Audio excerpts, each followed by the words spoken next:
And it reminded me of the band that I had when I was in high school, because that's what we would do. We would just learn everybody's songs and we would play. And I'm more a fan of that than I am of bands that get 10 tight songs and then play them every night in the same order all over the world. That shit gets boring fast. But every time I went on, I don't think we played. Yeah, I don't think we played the same song twice in any of the shows that I played with them. Because they have, I mean, how many bands can you say have 50 great tunes and 100 good tunes? Name that band that has 50. I mean, and they can just play. It's amazing when you think about it. Sure. Was it the best collaboration? Well, for me? For you? All of the collaborations I have are great. Because to me, music is a perpetual collaboration. It was like when I was playing with them yesterday, I had this good solo moment. And JV, the bass player, he turns to me and he points to me like, yeah, man. And I went, it's a group. Right. It's a group. No one person. If you play a great solo with a band that sounds like shit, nobody notices how great the solo is. Yeah. No one notices that. So it's a collective effort. As a matter of fact, it's impossible to play a great solo if the band sucks. Yeah. It's just not possible. So every time that I play, it's a collaboration. Question over here from Tri-State Indy. Hey. Nice to meet you. Nice to meet Leslie. you. I really enjoyed your collaboration with Buckshot LaFunk too. Oh yeah, Do you have anything coming up like that? We're threatening. I had this deal with the guys because we did 2 records in a row and we went on the road for about 3.5 years in a row. And I wanted to get back to playing jazz, and I was working on playing classical music too. And Frank wanted to go on a solo career, and everybody. And I made this kind of deal with them, saying, well, if we're gonna do it again, it has to be this band. There's not gonna be any replacement people. And for a long time, 3 or 4 of the guys wouldn't commit to it. And I said, well, okay.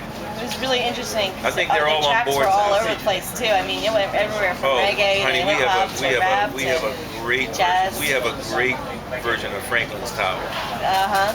We have a great version of Franklin's Tower that no one would recognize until the lyrics started. Yeah, I appreciate. We worked that a on lot. all kind of stuff.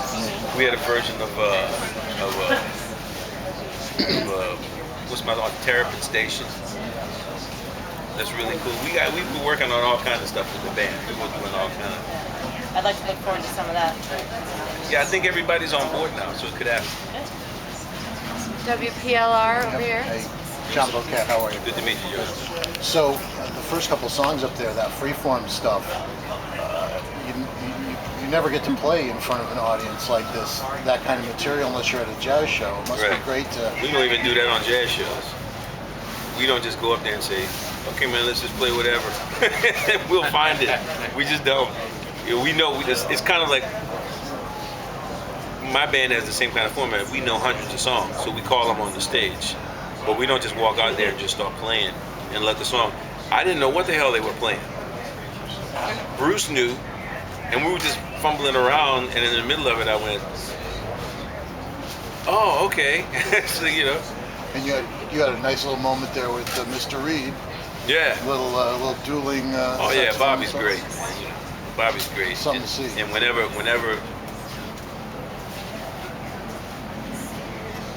you know, he has the inclination always to kind of lay in the back. And that's why when I turn around, I said, man, get your ass out. Come on, get up here. Get up here. Let people see you.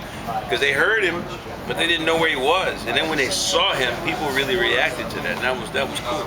Yeah, it was a great moment. Great moment. Thank you. My pleasure. Leah, my best bet. Hello. Hey.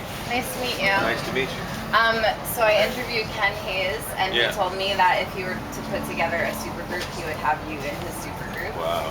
So I was wondering who would be in your supergroup if you could put together a band. Oh man. Living or dead.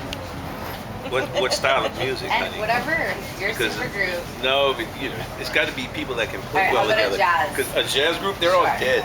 They're all dead.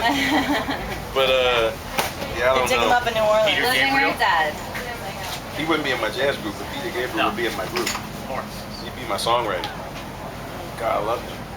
Right. You know, I mean, you know, because I mean, songwriting's the thing. You gotta get good songwriters. You know, so I mean, it's impossible. Like, you know, you gotta have Jerry in there. You know, I'd put Sting in there. A drummer, it would either be probably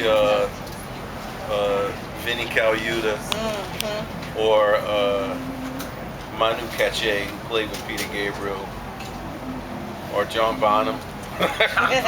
Wake him up, man. You know? Wake him up. He's a player. What if it was just people from New Orleans? Oh, that's a big ass band too, though. You know what I mean? That could be a lot of guys. Zigaboo Moles. You know, the whole Meters, the whole band of the Meters. And then you start at like John Cleary, there's some Cleary should be in the band. John Cleary. You know, Pearl and Riley should be in the band. There's so many great players there. You know, DeVell Crawford should be in the band. Yeah. Trombone Shorty got to be in the band. Kermit Ruffin's got to be in the band. You know, That's a big band. that's a big ass band. Big band. Don't forget Dr. John. Special Dr. guest. John runs the Yeah, band. right. That's Mac Rabinick. That's the father, man. Mac's the Everybody on father. Treme. Everyone on Treme. Yeah, that's right. All of them. Pete with Honest Tune. Question for you. I get that voice recorder.